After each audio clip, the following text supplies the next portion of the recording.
It's actually the star, It the is. show. And you could see that after it had been going for about 2 minutes, I couldn't blow it out no matter how hard I blew or how close I got. Yeah, you're but right. this is one of the things you want to remember. Hear that snap? Yeah. Snap, crackle, pop. Rice Krispies kindling. All right. Now, if we had a problem here with raining, snowing, or whatever, what we would do would be to take a couple of slabs of bark like this, Right. and we would prop it over our fire-making area. And then as soon as the fire got going, it would ignite this as well. And by that time, no rain, no snow, anything could put it out. So this is nature's roof right here. Okay. Hey, how about a cup of tea? I'd love a cup, Dick. All right. Won't take but a couple of minutes.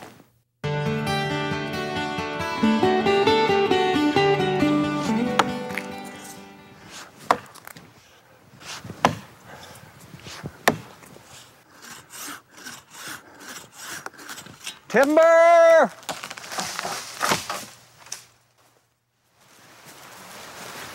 Hey, Dick, aren't these the 4 axes that we were looking at previously? They sure are. Yeah. And I felled this tree so that you can learn how to use an axe, and the people who are watching can also. Great. And so now what we want to do always is work under the umbrella of safety, number 1. So these things that we're going to look at here apply to that as well as to good chopping.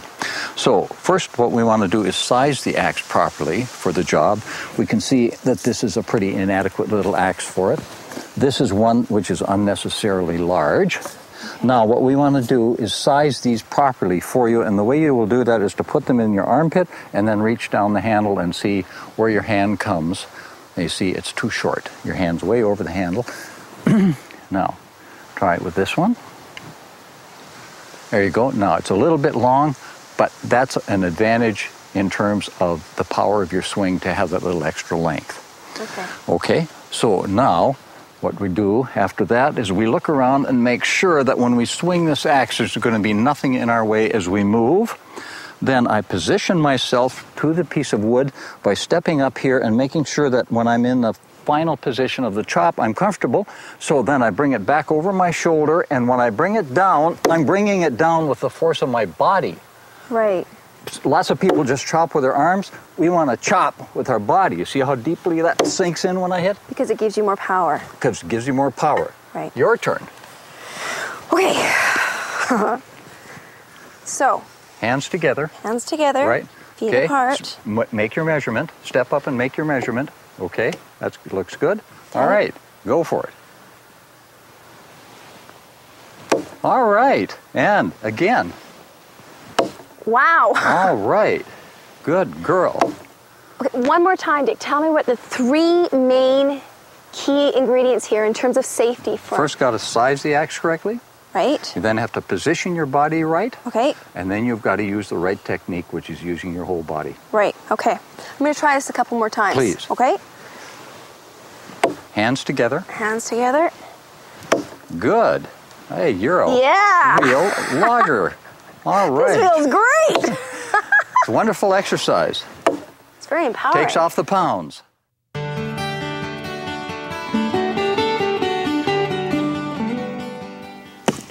There you go. Hey, Laura. Hey, all Dick. right. Look what I've done. Good for you. Hey. And it's Excellent. all because of the techniques and the skills that you taught me on wood chopping, and now I'm an outdoors wood chopping woman. All right. So what else can I use this axe for, Dick? Well, a lot of things. Practical uses of the axe involve such things as making a pair of V-logs to cook on when you don't have the usual kind of grates. You'll see this on the DVD in another segment. Or building a tripod to dry clothes on. It's a much safer way to dry your clothes than to put them on a stick and hold them close to the fire, where the chances of scorching them are very high. Then we can make stakes that are more appropriate for the terrain than the ones that may have come with your tent, or we may be putting them in like we did with the Whalen tent. And after you make the stake, you can use the back of the axe to drive it into the ground. Then we chop a V into a log to hold the wood that we're about to split before it goes on to our good old fire.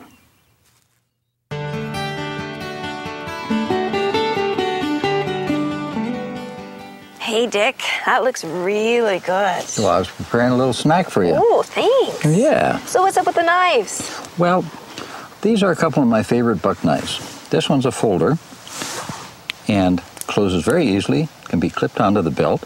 Right. This one is heavier duty trail knife, you know, for That's chopping, clearing massive. trails. Yep. You actually have quite a lot of knives, don't you? Well, in the bush you need them. You need a variety of different knives for a variety of different purposes. What I want to stress first is safety. This involves cutting away from your body, not towards it. If you have branches on a sapling that you've fallen, always limb them off in the direction in which they lie. That way you're not forcing them and taking a chance of slipping. If you wish to cut a sapling of a fair thickness, like up to the size of a big fat thumb, all you have to do is bend it over, strain the fibers, and cut at that point, and you'll just go through like you wouldn't believe. Now, if you have trees or saplings which are larger than that, say up to size of 2 inches or more, if we use the knife in conjunction with a small wooden club to drive the knife in, we can fell it very, very easily. And last but not least is keeping that knife really sharp. And my buck holds an edge that is just amazing.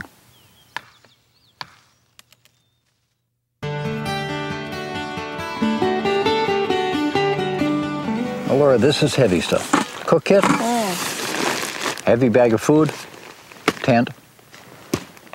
We've got our viewers on screen now. Hey, everybody. We're just taking a look at how to load a pack properly. So if you want to keep going, Dick, that'd be great. Sleeping bag light, sleeping pad light. Okay. So what happens then if I'm on the trail and I'm going for just a low impact hike? Okay. Then what we're going to do is load the things into the pack exactly the way you see them here, with the light items deep and low in the pack, the heavier items to the top. Reason? Shift the weight onto the hips. Right. Onto the hip belt. You should be carrying the majority of the load on the hips, taking the load off the shoulders, which get tired very quickly from that. Right. And that we talked about, that's the way the pack is designed to operate. Of course. Okay, well, what happens if I'm in a different environment, such as I'm ice climbing or something that's more active? That's pretty active. I know. Or mountaineering. Yeah. Or skiing on the mountains. Yeah. What you want then is exactly this. Hold that. Okay. Hold this. Okay. Now we move the heavy items down. We put the light items on the top. Why? We want to pull the load in towards the body's center of gravity so that when we move, it moves with us, right, and it's not swaying us back and forth as it would if it was higher up. So, a little mantra might be trail high, active low. Yes? I'd buy that. Trail high, active low. Trail high, active low. Trail high, active low. I think you've got it.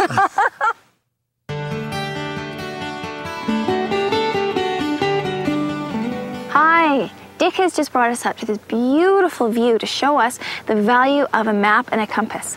So maybe, Dick, you could let us know what the value is. All right. A map and a compass used correctly together keep you found. That is, you're not getting lost. Right. Not only that, it's a lot of fun to learn and practice as you're traveling, because that's what keeps you oriented all the time. So could you give us a demonstration, perhaps? Well, what I've done here is to put my compass, the side of my compass, along this blue line right here. Right. And that's like a line of longitude, a north-south line on a map. Then I have turned the map until the compass needle aligns with that arrow underneath, and that arrow points to magnetic north, and then this line points to true north.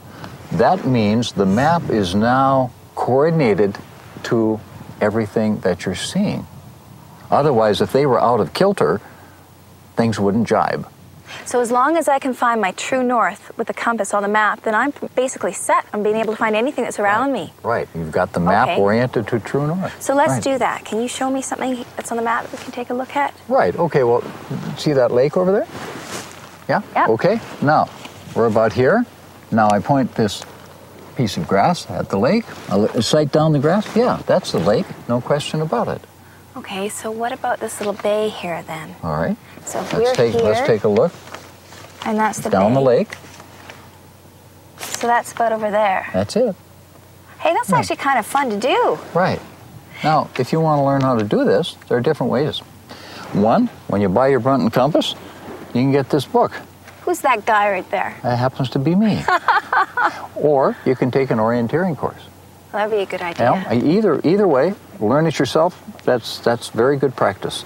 Right. Let's take a look at some other things on the map. Okay. What's that right there? Looks like a little community. Yeah, it is a little community. Okay, so here we are here. Right. We've got our pointer at the community.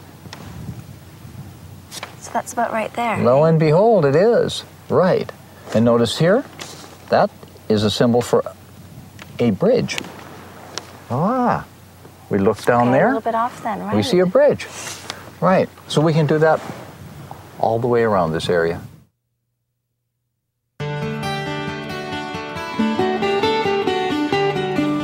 See how clear the water is? Oh, it's gorgeous. That's one of the reasons that this is really good trout habitat. Wow. You getting a little cool with that bare neck of yours? I am actually, yeah. Well, I'll tell you what, I think I have a solution to it. Okay, Dick. This is one of those things that's extremely lightweight, easy to carry, and can be used in a variety of different ways. This is what I call cowboy style like this. And if you're wearing a shirt, you can take that and tuck it in the front and so forth. You know? I don't really like this. Okay. Can we do a different kind? Right, and we can make it a little warmer as well. So let's do that. Just a bit we looser. put it around this way. Whoa! That's so we can flip the hair a bit. Come on now, and then old we man. pull it around in front here, and we do it like this. You see and now, I can just you've flip got a my nice, hair nice like little, that. Yeah, and they got a nice little turret knife. Now, there's That's nice. other I like uses that. as well. So, you want to learn some of those? I'd love to.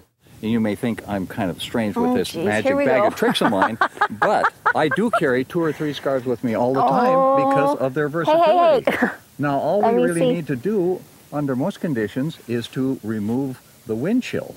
And so that's what this thing does, and it functions beautifully. And it's quite glamorous in the wilderness as well. Right, exactly.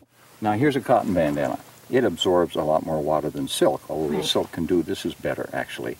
So let's say that I'm trucking along and I've got sweat rolling down my face. I just pull out my bandana, I give my head a wipe, and I get rid of that.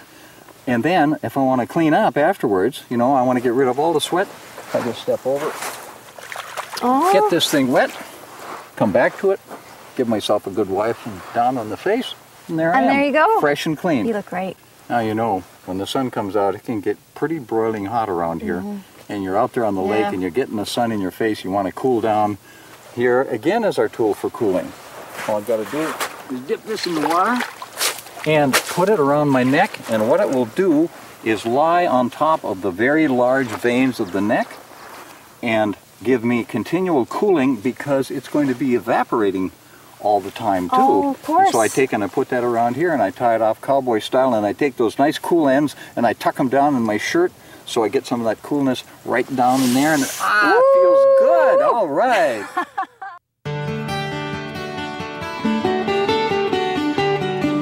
Or, like another cup of tea? That'd be lovely. All right. Set your cup down here. So what kind are we having now? Oh, we're having, actually, good earth tea is what it's called. Oh, it smells delicious. Oh, it's very aromatic, very tasty. So I guess you really need to have a pair of gloves when you're around the I'll fire. tell you, those gloves have saved me a zillion scorches, splinters into my hands, blisters, etc. So a good pair of work gloves, you want to have them in your pack. Now, sometimes you're going to be shooting camera or a rifle. You want finger sensitivity and flexibility. That's when you want fingerless gloves. Okay. Here are a pair for insulation, like paddling out on the water, you know, out on the lake on a really cold day, even in summertime. Good insulation, tough, Gore-Tex, etc. And these buckskin gloves are good all-around gloves. If you're going to just take one pair of gloves, these will adapt for a whole variety of different conditions. That's good to know. So Dick, do you ever not wear a hat? Well, I don't sleep in it, but it's the last thing to come off at night, first thing to go on in the morning. Keeps the sun out of my eyes, keeps my head cool when I want it to. I can carry water with it, I can fan a fire. It's got bunches of use. Now here's one made out of canvas, lightweight, breathable, excellent hat for summertime. Try it on, you'll see. It feels very nice. Here's another one. similar, but this one is canvas and it's impregnated with wax, so you have excellent water protection as well as getting really good sunshade with that big brim. Right. Here is what we usually call a ball cap. Lots of guys like to wear these. Not everyone likes hats, although the hat actually for the bush is a more practical all-around piece of headgear. And here we've got a toque, which we call toques up here in Canada, which they call stocking caps down in the States. So do you wear a stocking cap to bed? I sure do sometimes. Absolutely.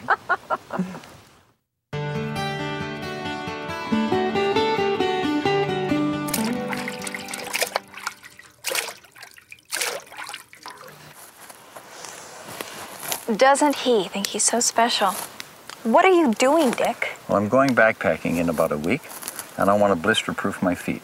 Oh! So what I want to do is get some plants in there that have tannic acid in it, Okay. because they will toughen the skin, and they will kill any fungus that might be on my feet.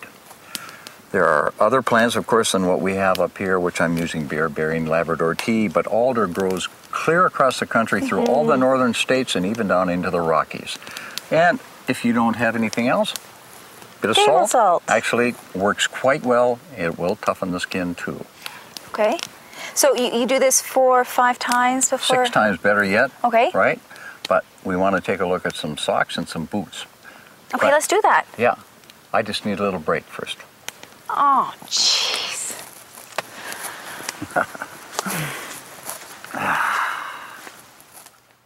Oh, so how are your feet doing now? All toughened up. Ah. Right, but well, now I have to put some socks on them, right? Before I Right. stick them in the boots. Okay, socks pick up moisture, they prevent abrasion, they keep your feet warm and comfortable. You can have synthetic or wool, Okay. but look here, see the cushioning effect? That's what you want when you're doing heavy-duty trails. Now these are light trail shoes here, and they're just fine when you're walking on manicured trails, even carrying a pack. But when you get higher up into the mountains where the trails are cobbly and heavy-duty, you want a sole that will take care of your feet. Over here, we've got a pair of bird shirtleau boots that have a little bit higher top, very, very comfortable for like Midwestern forests. All right. And what about these guys? Okay, when you're in the water, on the water, these do the job. Whether you're canoeing, rafting, or whatever, this is the ticket. So what about the end of the day, Dick, when I'm relaxing? The end of the day. Yeah. That's when you want a lovely pair of slippers like this, made out of nice moose hide, or whatever you've got. Should I try them on? Yeah, you can. Okay.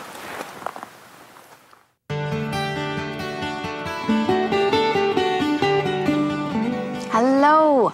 I'm just looking into what we need to wear when we're in dry weather, and I'd like to share something with you. Basically, 3 layers are required to adequately protect the body. Each of these 3 layers performs a specific function. So layering with specific functions. I think we need to look to Dick to help us out here. Hey, Dick, can you come in here, please? I'd be delighted. What's with your pad? Yeah. Comfort and insulation on the bottom. Of course. Now, the 3 layers that you mentioned. Okay. Layer number 1, a good insulating and wicking underwear. Okay. This one's Eau Frotte, very fine stuff. Then the next layer for warmth. This is layer number 2. All right. Okay. Layer number 3, hold that warmth around you, prevent the wind from grabbing it, as well as other elements. Right. So 3 layers with 3 different functions. First layer is to keep the moisture, to wick away the moisture from the skin. Mm-hmm. The second layer is to keep warmth into the body. Right. And the third layer is to protect the body from wind or rain, basically the elements around the body. Hey, you got it. Laura, I want to show you some options here in layer number 1. Okay. But it's getting pretty warm. I can get my hat on. Here for the tops, silk or synthetic for cooler weather, but not cold. Then wool comes in as it's getting a bit colder.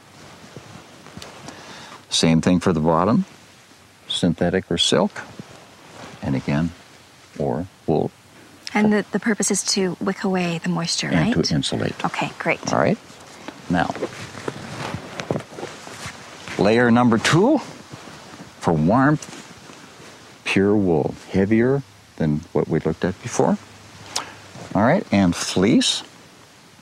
This is, of course, everybody loves fleece, and it's an excellent warmth producer as well. It's quite popular too, fleece. Oh, I think a lot of our viewers probably have fleece. Right. Yeah. And now on the bottoms, I have here a cotton pant faced with a very tough material to keep from wearing out the knees in camping, you know, Right. down around the fire, kneeling in a canoe, whatever it may be.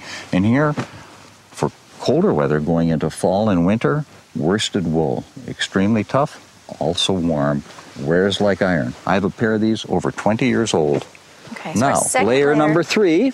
Dick, can I just clarify here? Our second layer is to keep the warmth into our body. Well, and it's to give us really the insulation, the thickness, so that we have something to layer the warmth, right? Right. Now here we go into the third layer, Right. which is protection from the elements, wind. This is the shirt we looked at to begin with, rather light duty. This one is much heavier duty. It is also longer. It gives you protection down over the hips, and it has a hood. So now in heavier wind conditions or colder temperatures, this functions beautifully. And then third layer for the bottoms, a pair of nylon wind pants. Okay. And of course, it has the same functions as those other things do in the third layer, elements and wind. Right. So it's, I guess overall for our viewer to really understand, remembering that we need 3 layers is absolutely critical Right. overall. Yep.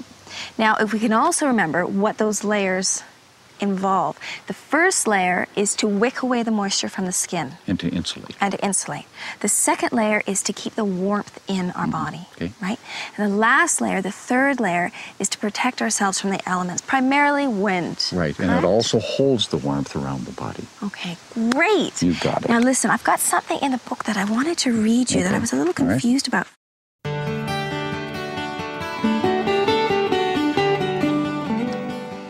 Well, Laura, it's still coming in. Good thing we put the tarp up. Yeah. You know, all the rain gear I've ever had actually hasn't really done me very well.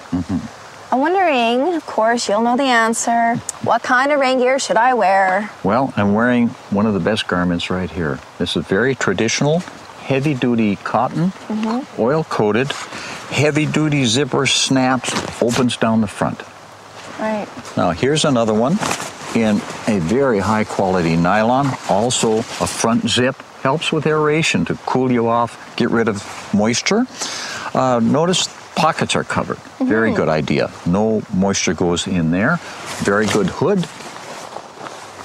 Excellent. Now, here's one which does the same kind of job, but this one is a pullover. That's a nice color. Yeah, and big pockets. Again, a very good hood, and you notice also the zipper is concealed underneath a waterproof flap. So out of these 3 kinds of jackets, I'm sure the viewer is wondering, what would you recommend one or the other, or No, just really not. It preference? depends on your preference.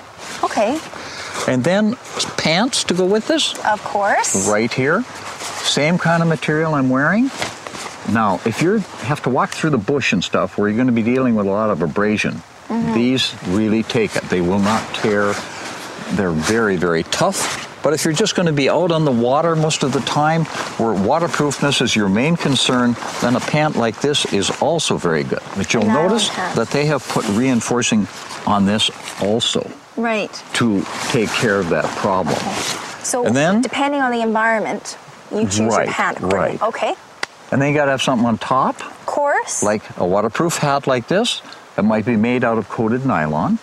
This is, again, the cotton, which is oiled. Works very well. Right. So with all my rain gear, then I'm sure there's got to be a particular kind of clothing I should wear underneath to ensure the wetness stays out Right. of my Well, body. the problem with wearing rain gear is that you're still putting off moisture all the time. And that goes up and condenses on the underside of the rain garment and then comes back down on you to give you condensation on your skin. If you have something like this beautiful Old Frotte underwear from Sweden made out of beautiful merino wool, you will never encounter that problem. And I have been wearing this for years, and it really works. Well, that's lovely. You know, I have a little comment I would like to make for you. Okay. I reckon it's clearing up cloudy to come a dry drizzle.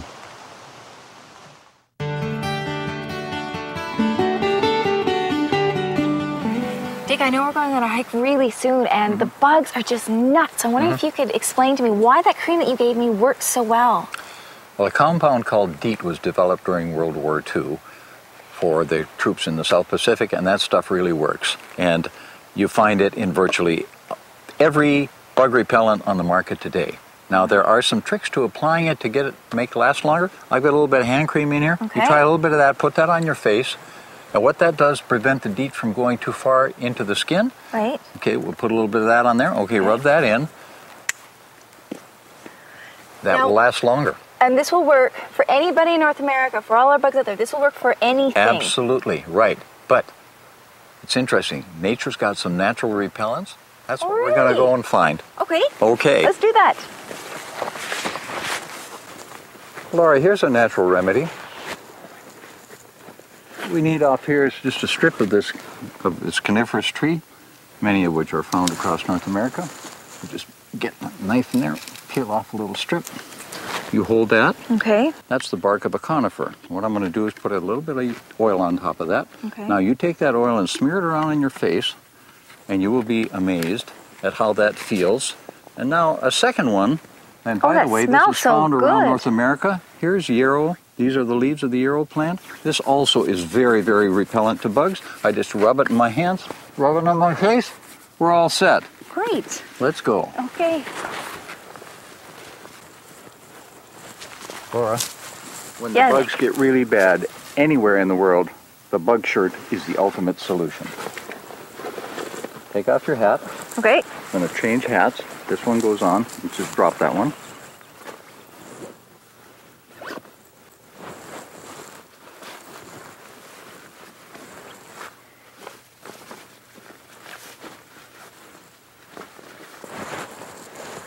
Wow. Take that, bugs. How do I look? Beautiful. Great.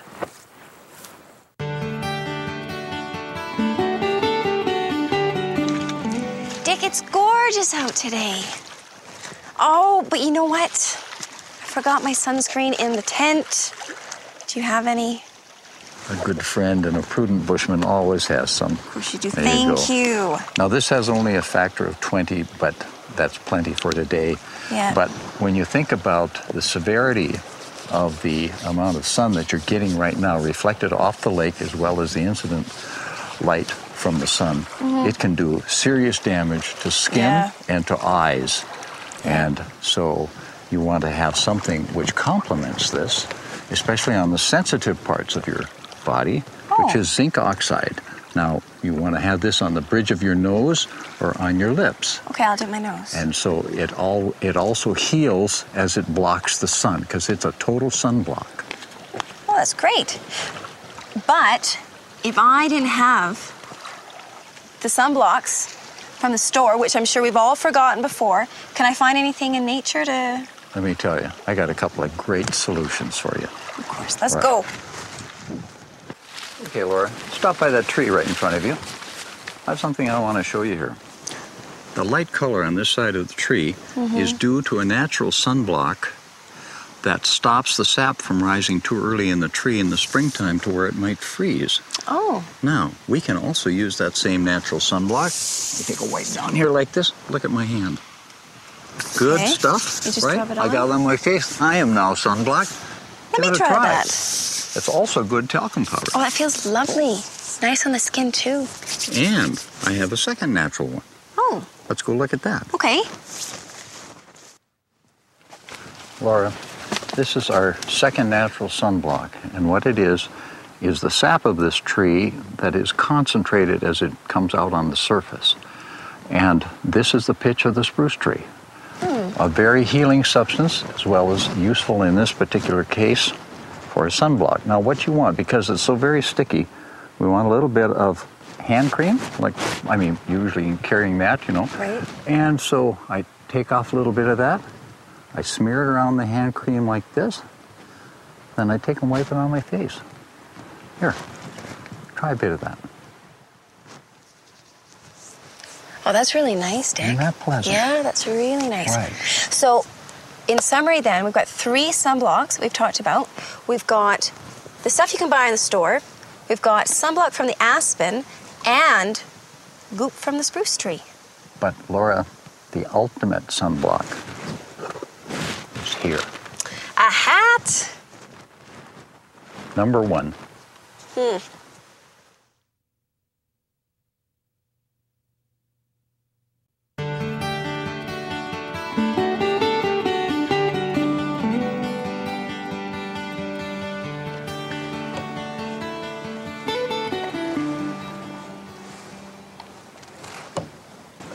Dick, this is absolutely gorgeous here. Isn't it lovely? Oh, it's wonderful. All right, we're looking for a campsite where we're going to be safe, comfortable, and have a really enjoyable time. Oh, I like the sounds of that.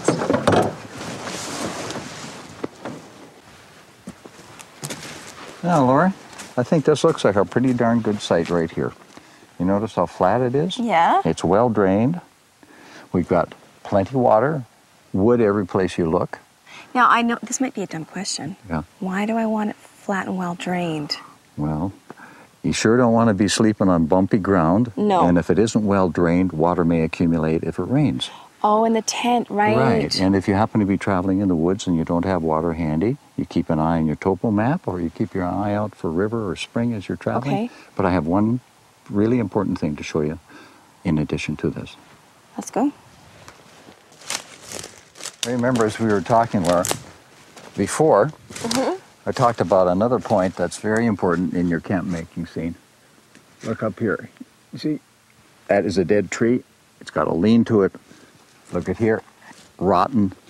This thing could fall on your tent. So it's a danger. Right. Right.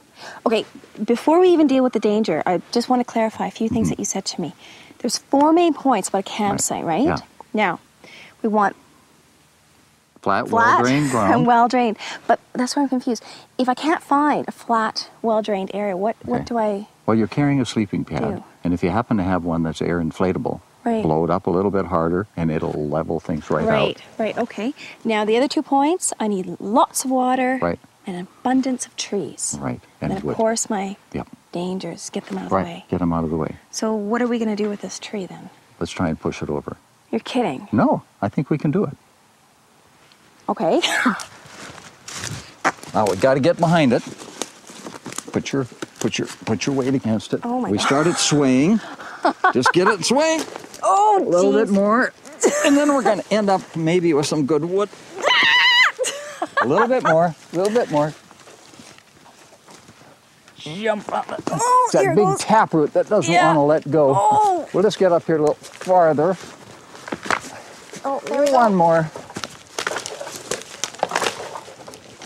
Well, that's far enough. It's out of the way. Now we can cut it up for firewood. Nicely done.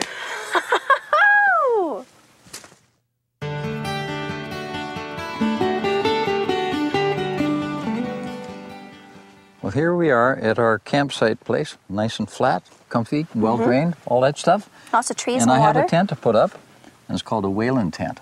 Whalen.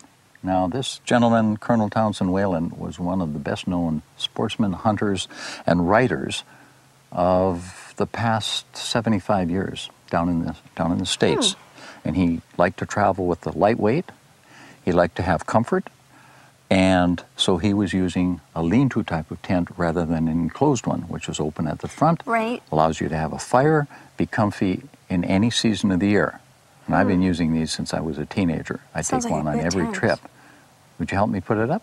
I'd love to help you. put it Okay. up. Yeah. Let's get at it. What we need to do first is find the ridge line. Ridge line.